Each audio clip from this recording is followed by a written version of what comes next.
से e rickshaw की कुछ कहानी बताने जा रहा हूँ, क्योंकि मैंने जब ई रिक्शा का काम शुरू किया था मुझे नॉलेज नहीं थी, मुझे पता नहीं था कैसे करना है। मैंने कहा यार अब ई रिक्शा का काम शुरू करना है तो सबसे सस्ता ई रिक्शा खरीदेंगे, सबसे ज्यादा बेच देंगे और मार्केट के नंबर 1 लीडर बन जाएंगे।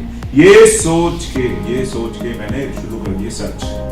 और जब मैंने सर्च शुरू करी तो मैंने जहां भी जाता था नॉलेज इतनी सस्ते की बात करते थे और लोग सस्ता दे भी देते थे। सस्ता माल लेते रहे, बेचते रहे, पैसा 3 महीने के अंदर तो पूरा के पूरा डब्बा गोल हो गया।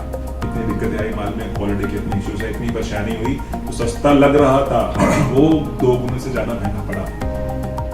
क्या क्या नुकसान हुआ मैं आपको बता रहा हूँ। 5 बड़े नुकसान सस्ती रिक्शा खरीदने के मैं बता रहा हूँ आपको कि क्या क्या होते हैं जिससे पूरा जीवन डिस्टर्ब हो जाता है। साथियों, सबसे पहला नुकसान ये होता है कि मेंटेनेंस कॉस्ट बढ़ जाती है। हमें लगता है रिक्शा मैंने खरीद लिया और मैं डेली के 1000-2000 रुपए कमाऊंगा, लेकिन जैसे ही आप सस्ते के चक्कर में रिक्शा खरीदते हो तो आपका पहले दिन से खर्चा होना शुरू हो जाता है। कभी कुछ टूट गया, कभी कोई टूट फूट आ गई, कहीं वेल्डिंग की जरूरत पड़ गई, हल्का मटेरियल होता है, मेंटेनेंस ज्यादा मांगता है। आपका महीने का 1000, 1500, 2000 रुपए खर्चा मामूली सी बात है तो उस पर आ जाता है। तो पहला नुकसान ये होता है। दूसरा साथी नुकसान होता है कि रिक्शा आपका कम चलता है, आपकी कमाई पे असर पड़ता है सीधा। मान लो आप रिक्शा लेकर गए, दिक्कत आ गई, परेशानी आ गई, पैसा तो खर्च होगा, मैकेनिक का रिक्शा लेके जाना पड़ेगा, लेकिन साथ में जो सवारी बिठाते, कमाई करते, रोटी खाते, वो सब तो गया ना साथ में, तो कमाई का भी नुकसान होता है सस्ते के चक्कर में पड़ने का।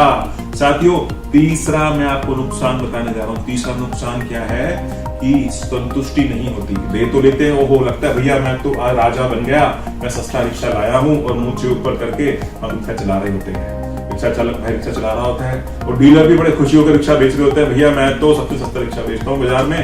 और फिर जो खरीदता है वो भी परेशान होता है, जो बेचता है वो भी परेशान होता है, क्योंकि इतनी सर्विस, इतनी दिक्कत, इतनी परेशानी उसके अंदर आती है कि गालियां तक खानी पड़ती हैं, गालियां तक देनी पड़ती हैं, इतनी दिक्कतें आती हैं। तो संतुष्टि को तो भूल जाओ आप, टेंशन हो जाती है, स्ट्रेस हो जाता है। और चौथा पॉइंट यही है, चौथा नुकसान, कि मानसिक दिक्कत होती है। आदमी सुबह सुबह उठता है, सोचता है भगवान का नाम लूंगा, रिक्शा बेचूंगा, रिक्शा चलाऊंगा और अपने बच्चों का पालन पोषण करूंगा, लेकिन टेंशन ले ली है तो भैया रिक्शा लेके, ये तो चलता ही नहीं है, ये तो खराब ही रहता है। कभी मोटर फूक गई, कभी कंट्रोलर फूक गया, कभी बैटरी बैकअप नहीं दे रही, कभी शॉकर मुड़ गया, कभी हैंडल में तरेड़ आ गई, इस तरह की कंप्लेंट। ताकि सस्ते के ये नुकसान है। और 5वां जो नुकसान मैं आपको बताने जा रहा हूं वो ये है कि आपको जो ये समस्याएं आती हैं इस कारण से आप पीछे रह जाते हैं। जी हाँ, पीछे।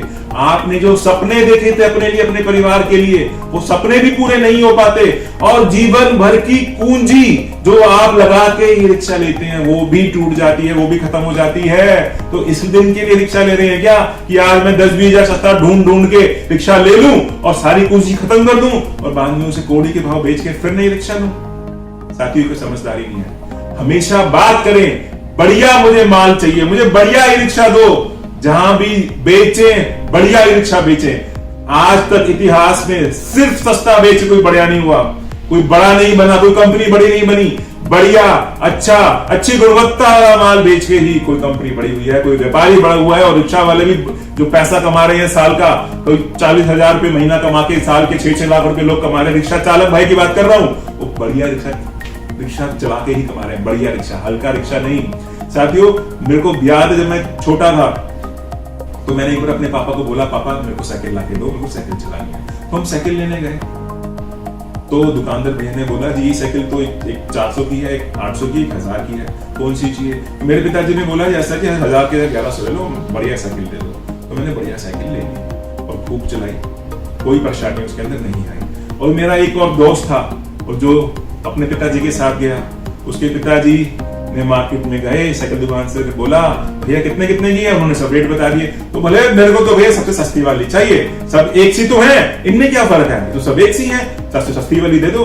सबसे सस्ती वाली साइकिल लिया है। बेटे ने अगले दिन साइकिल चलाई तो क्या हुआ, उसके अंदर दिक्कत आने लग गई, परेशानी आने लग गई। कभी कुछ टूट रहा है, कभी कुछ परेशान होना है, कभी 100 रुपए लग रहे हैं, कभी 200 रुपए लग रहे हैं, कभी 100 रुपए लग रहे हैं, कभी 50 रुपए लग रहे हैं, और बच्चे का मूड अलग खराब हो रहा है, बापू अलग परेशान हो रहा है। साथियों, 3 महीने में पूरे पैसे 1100 क्या 1300-1400 रुपए लग गए, साइकिल की हालत खराब हो गई और टेंशन स्ट्रेस अलग हो गया। ये समझदारी है। समझदारी क्या है? सस्ते के पीछे नहीं भागना, बढ़िया के पीछे भागना है, बढ़िया के पीछे। साथियों धन्यवाद, आपने मेरा वीडियो ये अंत तक देखा, मैं आपका शुक्रिया अदा करता हूँ, दोबारा से धन्यवाद करता हूँ। आपका कोई भी सवाल है, कोई भी आप पूछना चाहते हैं, डीलरशिप से रिगार्डिंग कुछ पूछना चाहते हैं, रिक्शा से संबंधित कोई जानकारी लेना चाहते हैं, तो अपने कमेंट आप डाल सकते हैं, हमें कॉल व्हाट्सएप कर सकते हैं और ये टीम आपसे जल्द संपर्क करेगी। धन्यवाद, थैंक यू सो मच।